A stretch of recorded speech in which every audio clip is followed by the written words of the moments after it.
Welcome to the TDF Analytical Webinar. In this session, we'll discuss filter bag, sample, chemical, and instrument preparation. My name is Brian Layton, and I am ANKOM's lab manager. In this picture, you can see three different filter bags that are used on the TDF instrument. From the left, you have the SDF filter bag. In the middle, the IDF filter bag, and to the right, the IDF flow-through bag. The two IDFs are very similar except for the filter itself. So if you're doing an IDF SDF process, you would use the IDF bag in the middle, the filter bag. And if you're doing a TDF process, then you would use the unfiltered bag, the flow-through bag, on the right. Placing them on the instrument, you can see here that the IDF, whether it be the IDF, in this case the IDF filter bag, is always going to be above the SDF bag on the instrument. And in this case, we have the IDF flow-through bag in the same position above the SDF bag for a TDF run. The filter bags must, of course, be prepared properly, and here's how we would handle that process.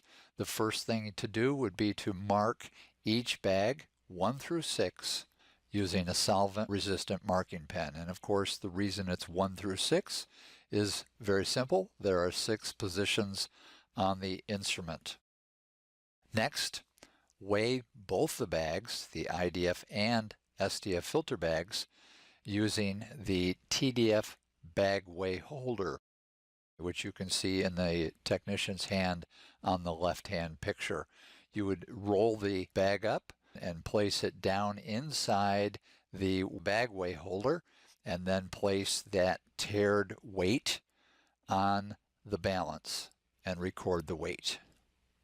When you're doing this process, make sure that the entire filter bag is inserted into the bag weigh holder. There's quite a bit of static charge on these filter bags, so you want to make sure that you remove that static charge by using the bag weigh holder. And since the flow-through bag doesn't have a filter and doesn't hold any of the fiber material after the digestion, you really do not have to weigh that bag. Prior to the assay, the samples must be prepared. The next step in preparation for samples would be high-fat samples, and that is any sample greater than 10%. But I think it's interesting to look at 98529 was the first official dietary fiber procedure by the AOAC, and in that procedure it says this, and I'll read if you don't mind. If high-fat content greater than 10% prevents proper milling, defat with petroleum ether 3 times with 25 ml portions per gram sample before milling. Record loss of weight due to fat removal and make appropriate correction to final percent dietary fiber found in determination. And if you look at the other AOAC dietary fibers procedures that followed, they all refer back to sample prep in 985.29. And I know in many cases, in fact, in most cases of the labs that I've talked to and been in, most people are doing a pre-fatting with any sample greater than 10% after the sample has been milled. So we're thinking that the 10% fat will inhibit the digestion, and I'm not sure that that's what this particular statement in the 985.29 says.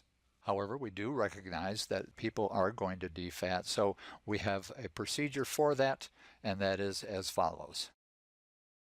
For high-fat samples, any sample greater than 10% fat, first of all, you would take your sample, again ½ gram, into a numbered and weighed XT4 filter bag. The XT4 filter bag is the filter bag that we utilize for our fat extractions. Once the sample is in the bag and the weight is recorded, then you would seal the bag and go to the next step. Because the weight of the XT4 bag is going to go through the digestion and captured by the filter, whether it be the IDF filter or the SDF filter in a TDF process, you do want to not only weigh the IDF bag, but also record that weight. Next, place all the bags that have that sample greater than 10% fat in a beaker and pour enough petroleum ether over the bags to cover and allow them to sit and soaking for 10 minutes. Once the 10-minute time frame is complete, you would lay the bags out on a screen or a counter and allow the petroleum ether to evaporate completely from each of the bags. For liquid samples, place an empty disposable transfer pipette on the balance and tare the weight of the pipette. Next, fill the pipette with a liquid sample, place it on the balance, and record the weight. The beginning weight of the sample you will use will be the weight in step 2 above, minus the weight of the pipette after you transfer the sample to either the IDF filter or flow-through bag on the instrument. For moist samples, place an empty spatula on the balance and tare the weight. Next, scoop the sample onto the spatula and place the spatula onto the balance and record the weight. And again, as we said with the empty pipette with the liquid sample, the beginning weight you'll use, it will be the weight in step 2 above minus the weight of the spatula after you transfer the sample to the IDF or flow-through bag on the instrument. Next would be preparation of the chemicals. In all cases, the chemicals are going to include enzymes, acid, water, some sort of buffer, plus 78 and 95% ethanol. The exact makeup will depend on which TDF procedure is to be run. Next, diatomaceous earth is used in the fiber analysis to enhance flocculation and filtration of the SDF fraction. We do not normally use diatomaceous earth in the IDF filter bag. Place approximately 1 gram of diatomaceous earth into 6 numbered and tared tins and record those weights. Going back up to the chemicals, in Appendix A of the Fiber Analyzer Operator's Manual, there is a list of all chemicals and enzymes that are used in the instrument, along with instructions on how to prepare each of those chemicals. This is a picture of the TDF instrument. The following are the instrument's components. First of all, the chemical containers. The 4 chemical containers on the right side of the instrument and the acid container on the left side. Next, the enzyme containers just above the acid container, again on the left side of the instrument. The touchscreen display, and it's the touchscreen display that will allow you to know where the process is at all times during the either digestion or the precipitation or filtering of the samples. And there are control buttons just below the touchscreen display which allow you to do certain processes at different times during your testing. The IDF nozzles, and each of them, there are 6 of them. There are 6 black IDF nozzles at the top of the instrument. It's through the IDF nozzles that each of the solutions is delivered into in this case, the IDF bag, and also the nitrogen is delivered to help in the filtration of the solution. And the SDF nozzles down below, again, delivering solution and nitrogen to the SDF bags during the process. And there are 4 clamp bars, as you can see here, A, B, C, and D. And it's the clamp bars that help separate the bag from the top of the bag and the filter to keep the filter clean at all times until the filtration process is to begin. Next, you're going to add the chemicals to the 5 chemical containers. And again, 4 on the right, 1 on the left. And then you're also going to add the enzymes. And this is a picture of the left side of the instrument. And you can see the 3 enzyme containers. With nitrogen connected to the instrument, turn on the source. And the instrument does require 80 to 100 psi, or 5.5 to 6.9 bar of pressure. Next, the on-off switch is on the upper left-hand side of the instrument, so we can go ahead and turn the instrument on.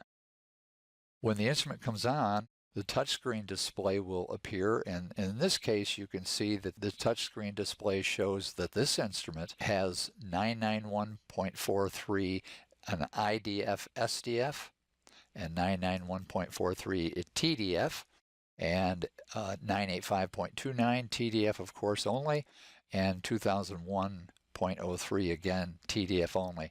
These are the 4 procedures that this particular instrument could run.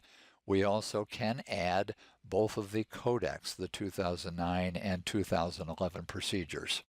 And just below you can see a diagnostics button which allows you to do several testing steps of the instrument.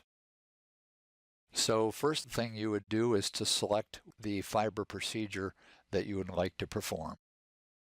The next thing is to install the SDF bags with the nozzle inside each bag and making sure that the bag is high enough on the instrument. Also making sure, as you can see in the picture at the bottom, that the instrument is distributed evenly between the tube lines on the instrument's bar C. And as I mentioned before, the nozzles do deliver both the solutions and nitrogen during the process. Next, you would place clamp bar D on the instrument, and the clamp bar D is at the bottom of the SDF bag just above the filter, and you would close it either using the touchscreen display or the control buttons, and once it was closed, that bag now would be separated with the top of the bag being where the precipitation will take place, and again the bottom of the bag is the filter where the filtration will occur. Next would be to transfer the diatomaceous earth from each of the numbered tins into each of the appropriate SDF bags. And if some diatomaceous earth does stick to the tins, then using as little 78% ethanol as possible, wash that diatomaceous earth into the bags. It is important, as you can see the note at the bottom here, it is important to get as much of the diatomaceous earth, or actually all of the diatomaceous earth, below the tip of the delivery nozzle so that the diatomaceous earth can be properly rinsed at the appropriate time. Next would be to install the IDF bags, and again at the top you can see that it's installed between the 2 lines, and also making sure that the bottom of the IDF bag is down inside the SDF bag. And this would be a picture of that, in this case the IDF filter bag down inside the top of the SDF bag. Next, place clamp bar B on the instrument, and again either using the touchscreen display or the control buttons, close bar B, which again would separate the IDF bag for the digestion at the top of the bag and the filtration at the bottom if it's the filter bag, or just the sample will just drop down into the SDF bag if it is the flow-through bag.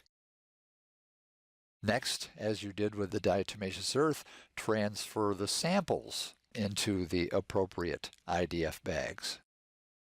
And again, for dry samples, if some of the sample sticks to the tin, go ahead and wash it down with either water or buffer, using as little of each as possible. For high-fat samples, remember we put those high-fat samples into the XT4 filter bags and removed as much of the fat as possible.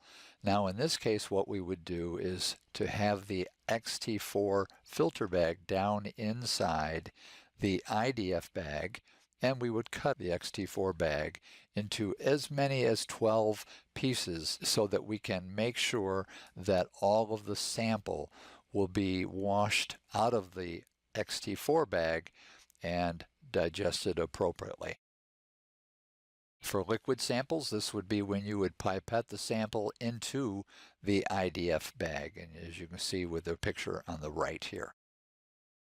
Again, as we mentioned before, after transferring the sample, remember to reweigh the pipette and subtract the new weight.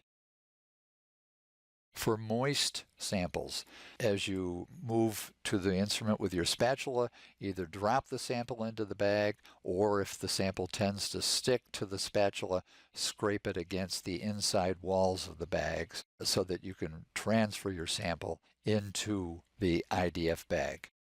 And again, making sure that we reweigh the spatula after transferring the sample. And then as you go through each of the steps on the touchscreen display, and you can see right now the all remaining clamp bars installed, and you can see that green check mark. Every time you do one of the steps over to the left here, you would press the check mark and the touchscreen display would take you to that next step. And then of course you would perform that next step, press the check mark, go to the next step, and so on. Once you have gotten to the last screen, which is this screen right here, press start to begin. Now you are ready to start the TDF process. The instrument will take you through the whole process automatically, stopping only for a pH step or pH steps, as in the case of some of the procedures. It will perform at correct temperatures and the correct times with the appropriate chemicals, enzymes, as well as the other chemicals. When the digestion is complete, the digestate is delivered to the SDF bags, and then the precipitation will occur in 95% ethanol in the SDF bag, and after 1 hour, that solution is automatically filtered and rinsed. Once that process is complete on the instrument, then the bags are removed, dried, and weighed. And finally, the bags, of course, are processed for both ash and protein determination. Well, thank you for joining us today. If you have any questions, please feel free to type them in, and we'll be sure to answer them. Do you need to dry before defatting? We don't. The nice thing about using petroleum ether is it evaporates very quickly.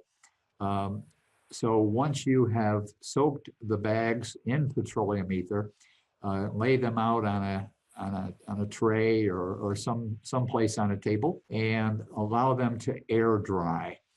It's not a good idea to especially at higher temperatures, to dry a sample prior to a fiber procedure, whether it be TDF or whether it be the detergents or crude fiber.